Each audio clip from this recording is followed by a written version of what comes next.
في غضون ساعات قليلة تحول منشور تحذيري مقتضب عن طاعون الدجاج إلى عاصفة من الجدل على وسائل التواصل الاجتماعي في سوريا.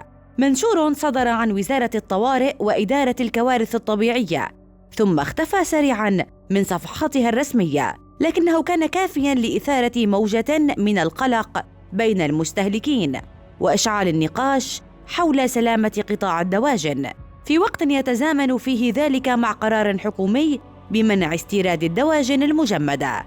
هذا التداخل بين التحذيرات الصحية والقرارات الاقتصادية يطرح أسئلة ملحة. هل كان التحذير مؤشراً على أزمة صحية حقيقية؟ ولماذا جرى حذفه؟ وهل يمكن أن يكون لقرار منع الاستيراد علاقة بمحاولة حماية قطاع محلي يواجه تحديات خفية؟ بدأت القصة عندما أصدرت وزارة الطوارئ وإدارة الكوارث الطبيعية يوم الاثنين تحذيراً صحياً مستعجلاً حول مرض طاعون الدجاج، مشيرة إلى تسجيل عدد من الإصابات خلال الفترة الأخيرة. ورغم أن التحذير جاء بصيغة توعوية، فإنه حمل دلالة حساسة في بلد يعتمد فيه جزء كبير من السكان على الدواجن كمصدر أساسي للبروتين منخفض التكلفة. لكن المفاجأة تمثلت في حذف التدوين لاحقاً في معرفات الوزارة الرسمية من دون توضيح أسباب هذا القرار. هذا الحذف فتح الباب أمام تكهنات واسعة تراوحت بين الحديث عن محاولة لاحتواء الذعر الشعبي وبين اتهامات بوجود تضارب في المعلومات داخل المؤسسات الرسمية.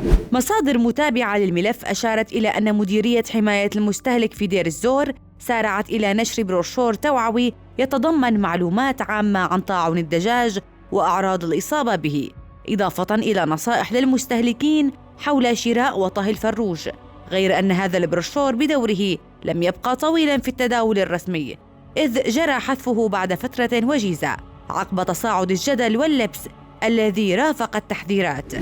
بين التهويل والواقع، ماذا تقول الجهات المحلية؟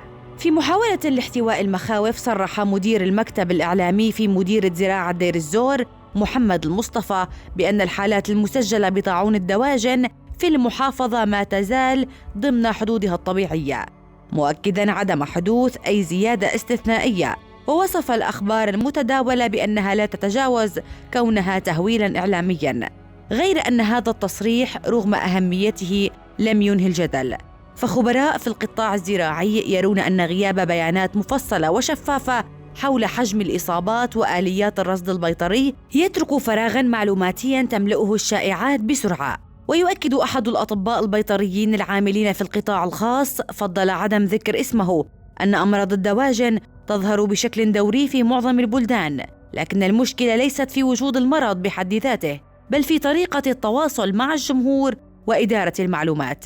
ويضيف أن حذف التحذيرات الرسمية بدلاً من تحديثها أو توضيحها قد يساهم في تقويض الثقة بين المواطنين والجهات المعنية، ويعزز الاعتقاد بوجود معلومات غير معلنة. قطاع الدواجن تحت الضغط. هذا جدل يأتي في وقت يمر فيه قطاع الدواجن في سوريا بظروف معقدة، فارتفاع أسعار الأعلاف والطاقة وتذبذب أسعار الصرف وتراجع القدرة الشرائية للمواطنين كلها عوامل أثرت سلباً على المنتجين. ويشير مربو دواجن إلى أن أي إشاعة تتعلق بالأمراض يمكن أن تؤدي إلى خسائر فادحة نتيجة لتراجع الطلب وانخفاض الأسعار بشكل مفاجئ. أحد أصحاب المداجن في ريف دمشق يقول إن مجرد انتشار خبر عن مرض كفيل بإرباك السوق خلال ساعات، ويوضح أن المستهلكين يميلون إلى تجنب شراء الفروج عند سماع مثل هذه الأخبار حتى لو كانت غير دقيقة، ما يؤدي إلى تراكم الإنتاج وخسائر مباشرة للمربين.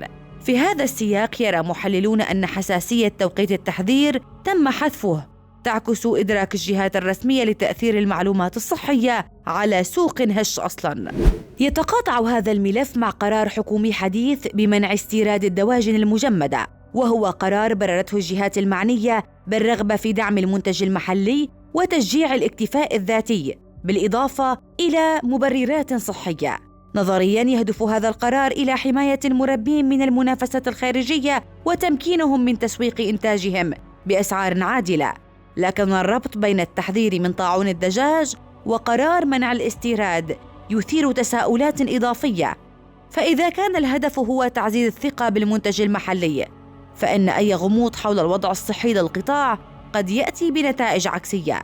فالمستهلك الذي يشعر بالقلق من سلامة الدواجن المحلية قد يجد نفسه أمام خيارات محدودة في ظل حظر الاستيراد. خبير اقتصادي مختص بالقطاع الزراعي يرى أن نجاح قرار منع الاستيراد مرتبط بشكل مباشر بوجود منظومة رقابة صحية صارمة وشفافة، ويضيف أن الأسواق لا تتأثر فقط بالعرض والطلب، بل أيضاً بدرجة ثقة المستهلك في سلامة المنتجات. إدارة الأزمات الإعلامية هنا هي الحلقة الأضعف. هذا الملف يكشف عن تحد أوسع يتعلق بإدارة الأزمات الإعلامية في القطاعات الحيوية.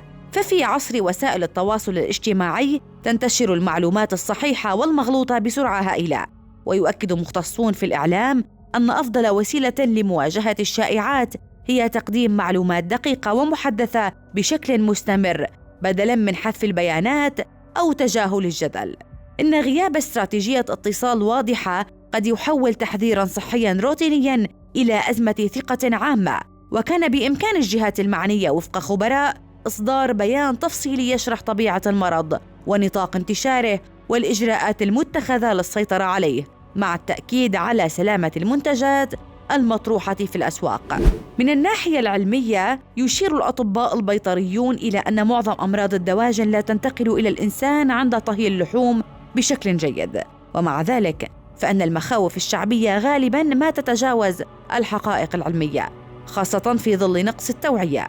وهنا يبرز دور الحملات التثقيفية المستمرة للموسمية في تعزيز وعي المستهلكين بأساسيات سلامة الغذاء. فبدلاً من الاكتفاء بتحذيرات مؤقتة، يمكن للجهات المختصة إطلاق برامج توعوية طويلة الأمد تشرح طرق التعامل الآمن مع المنتجات الحيوية. بين الشفافية وحماية السوق، التحقيق في ملابسات التحذير المحذوف يسلط الضوء على معادلة دقيقة. كيف يمكن للجهات الرسمية أن تكون شفافة بشأن المخاطر الصحية من دون التسبب في هلع يؤثر سلباً على قطاع اقتصادي حيوي؟ هذه المعادلة ليست سهلة، لكنها ضرورية. قرار منع استيراد الدواجن المجمدة يمنح المنتج المحلي فرصة للنمو، لكنه في الوقت نفسه يضع مسؤولية أكبر على عاتق الجهات الرقابية لضمان أعلى معايير السلامة والجودة. فحماية السوق لا تعني فقط إغلاق الحدود أمام المنافسة، بل أيضاً بناء ثقة مستدامة بين المنتج والمستهلك. ما بين تحذير ظهر واختفى وبروشور جرى تداوله ثم حذف وتصريحات رسمية تقلل من حجم المشكلة، يبقى المواطن السوري عالقاً بين القلق والرغبة في الاطمئنان. هذا التحقيق لا يهدف إلى إثارة الذعر، بل إلى تسليط الضوء على أهمية الشفافية وإدارة المعلومات في قطاع يمس حياة الناس اليومية. إن مستقبل قطاع الدواجن في سوريا لا يعتمد فقط على القرارات الاقتصادية مثل منع الاستيراد، بل أيضاً على بناء منظومة متكاملة من الرقابة الصحية والتواصل الفعال مع الجمهور. ففي النهاية، الثقة هي العملة الأهم في أي سوق غذائي، ومن دونها تصبح حتى أفضل القرارات عرضة للتشكيك.